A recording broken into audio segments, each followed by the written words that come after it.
here and today as well, that we thank the Lord for the year that had passed. We look back, and at the same time, we look forward to that which the Lord has paid for us. And we know that His word is true, that the Lord is always faithful. The Lord is faithful. Say it. The Lord is faithful God is good, all the time. and all the time. God is good. It is important not just to convince ourselves that God is good, but truly to believe in it because He is true, He is faithful, that God is good all the time. In our gospel, first, why are we having the Mass on the first day of the year? It's not only because it's the first day of the year, but because we're celebrating an important solemnity in the church. This is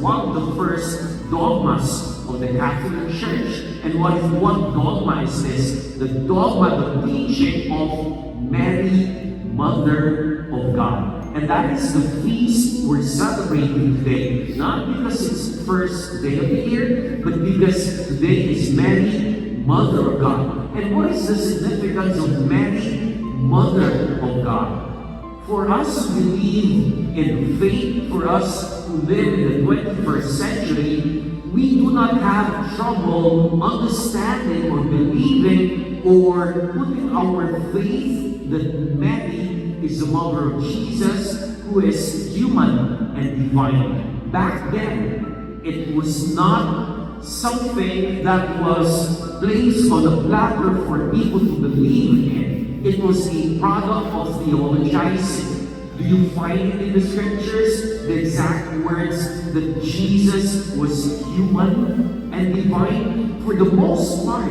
when Jesus was alive, they looked at Jesus as a prophet.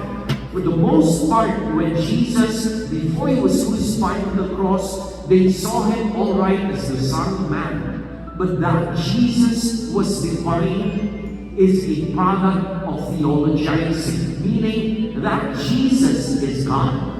That was not something explicitly written that you could hear from Jesus say, I am God. He never said, I am God. He said, I am. But for them, and that was how Yahweh would refer to Himself, I am who am. And Jesus used it to refer to Himself. And that was the reason why, if you recall, even the high priest would tear his clothing and would say, this is blasphemy. How can you claim to be God? The fruit of theologizing came when one of the bishops back then was saying, Jesus, when He was born, He was human. When He was about to die on the cross, that was the time He became God. So therefore, when Jesus was born, Mary was only the mother of the human Jesus, not the divine Jesus. But that was not the understanding of the universal church. But that was the cause of division in the whole church. And thus, after long discussion, the council then proclaimed that Mary was the mother, not just the human Jesus, that Mary was the mother of the human Jesus. Why? Because when Jesus was born human and divine. The Jesus was human and divine when He was born. And that is the crux of that dogma. Mary, Mother of God. Mary is not just the mother of the human Jesus. Mary, in fact, is the mother of Jesus, the second person of the Trinity. And that is the feast that we are celebrating today. That Jesus was born for us. And when He was born, imagine the manger. Put your gaze right in the center, right at the altar. somebody asked, Father, in the previous years, we've always had a house right there where the manger is, or you make a cave so that it would look like a manger. Why is it that there's no manger right now in our nativity scene? And I responded, because the manger is exactly the big house, the big church where we're at. This is the manger, as it were. And we are all part of that nativity scene that looks at the face of Jesus. So it's not like like at the outside, don't worry, next year we're going to go back to the manger again. But for this year, it's going to be the church, which is the manger. So all of us are drawn to that particular scene when Jesus is placed right there. And this is like the Eucharist being prefigured for each and every one of us. And those gathered around Jesus, the shepherds, Mary, Joseph, and the wise men, as it were, what we find here is a model of the church. Everyone looking at Jesus. And that is the first point of reflection. We want to start the year right. Let's start it by gazing at the face of Jesus. Second point of reflection. The shepherds went in haste to Bethlehem and found Mary and Joseph and the infant lying in the manger. And when they saw this, they made known that they had been told to them about this child. Look at the enthusiasm that they had in sharing this. They wanted to make known the message given to them. And that is the second point of reflection. When we hear the Word of God, when we hear the Scriptures, does our heart still burn? Does our heart burn with fire because we have heard the Word of God? Are we still filled with enthusiasm whenever we come for Mass? Or do we say, it's time for Mass again? Is that our response to coming to church? Do we drag our feet going to church and think, if I don't go to church, it's a mortal sin, and then I cannot receive communion the next week? Is that the way we respond to hearing God's Word? The reaction of the shepherds, they went in haste. They were enthusiastic. They were filled with joy because of the good news given to them. And let that be our resolution.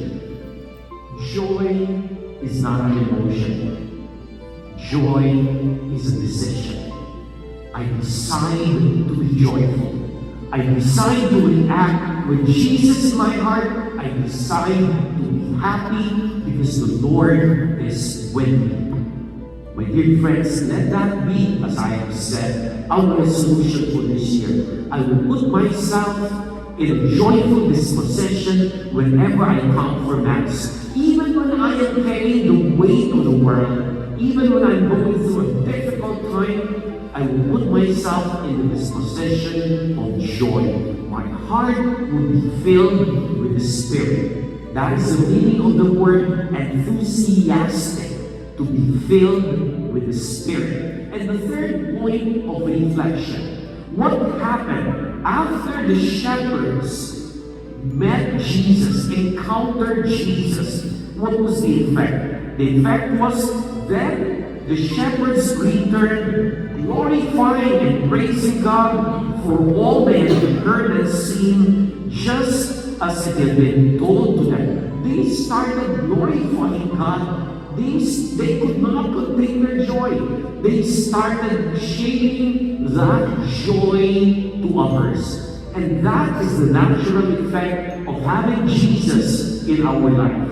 The natural effect is you want to share that joy to others. You cannot contain it. Having the Spirit means it cannot stay with you. Share it with your classmates in school. Share it with your co-workers. Share it with the people you meet at the store.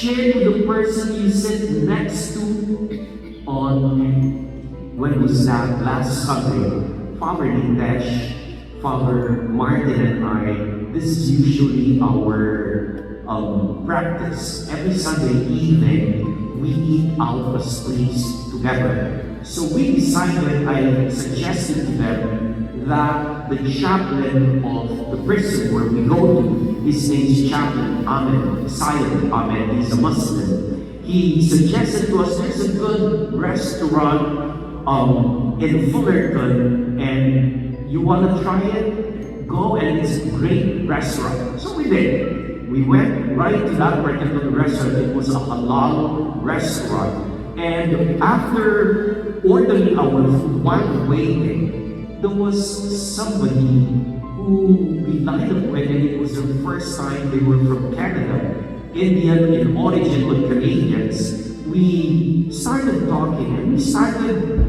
exchanging pleasantries, and went going down even deeper in our conversation. And Father Nitesh introduced to them that we are celebrating priests. I was trying to hide that we were priests. I didn't want to tell them that we were priests. But Father Nitesh had to tell them that we were priests already. He said, I cannot tell them why when he asked me what we were doing for a living. Because what would you think of three men eating together, right?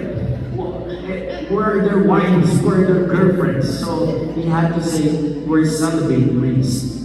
But why am I sharing this with you? When we were there, when you have Jesus in your heart, you can't contain it. You just want to share this joy to other people. And we were talking to this couple as though we've been together, we've known each other for a long time, when we started talking about different things in life. And that is what I mean when the shepherds encounter Jesus. You cannot contain your encounter with Jesus. You want to share it with other people. And do not be afraid. And that becomes, as it were, your second resolution. I will be an active evangelizer. I will be an active evangelizer. Meaning, I am not only making a decision to be joyful when I encounter the Lord. After I encounter the Lord, I will bring that joy to others and share it to others. And let that be our second resolution. I will be an active evangelizer. Say, I will be an active evangelizer. don't be shy. Share with the next person sitting next to you. Say to your co-worker, talk to them about faith. Of course, don't start talking about faith once. Have some anesthesia first before you go on an operation. But exchange some pleasantries first. Let it show in your demeanor. Let it show in your outward appearance. Truly, I am joyful in the Lord. And that is the message of Mary, Mother of God. An encounter with the Lord in the manger. We bring joy as we encounter the Lord, and we bring that joy to others as we want others to encounter Jesus in and through us. Amen. Let us all stand.